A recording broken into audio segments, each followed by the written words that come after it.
তোদের 1 মাসের বেতন কাটা যাবে, মনে রাখিস। জি স্যার, আমরা খুব সাবধানে নামাচ্ছি। জিনিস তো না যেন একটা আলমারি। জীবনে এত বড় ফ্রিজ দেখেনি চাচা।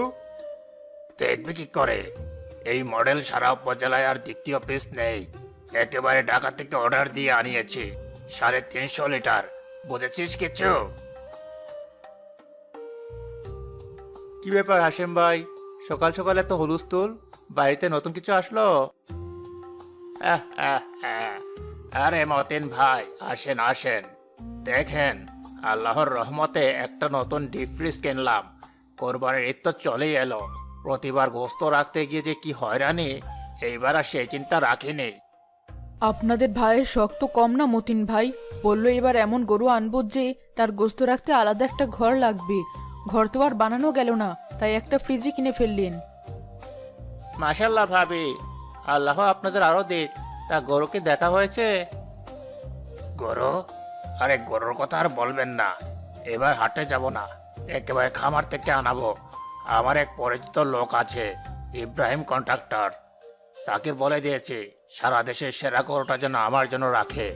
দাম যাই হোক, কোনো সমস্যা নেই। টাকা তো কামাই করি খরচ করার জন্য। এবার কোরবানির পর আমার বাপের বাড়ির সব আত্মীয়কে দাওয়াত দেব। আমার বড় ভাই ঢাকায় থাকেন, উনিও আসবেন। দেখবেন তার বোনের জামাইয়ের মুরত কেমন। আরে তোমার ভাই দেখবে কি, সারা গ্রাম দেখবে। দেখবে হাসিম সিকদারের কোরবানি কাকে বলে। কোরবানির গোস্ত শুধু 3 দিন না, আগামী 6 মাস ধরে খাবো আর মানুষকে দেখাবো। এটাই তো কোরবানির আসল মজা। তা তো ঠিকই। আল্লাহ আপনার কোরবানি কবুল করুন। আমি তাহলে আসি ভাই। আচ্ছা, আসেন। আর ঈদের দিন অবশ্যই আসবেন। দেখবেন আমার গরুটা জবাই করার পর কত মন গোস্ত হয়।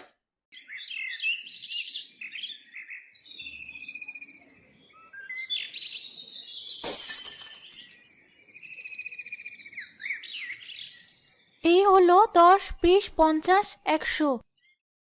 বাবা, এবার কি আমরা একটা বড় গরু কিনবো, হাসেম চাচাদের মতো?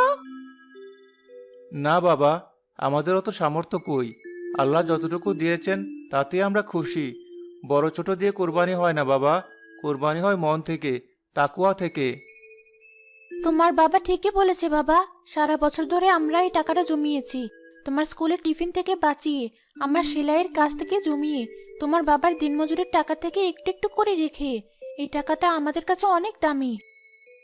কত হয়েছে মা? 19,750 টাকা। 20,000 হতে আর মাত্র 250 টাকা কম। আলহামদুলিল্লাহ।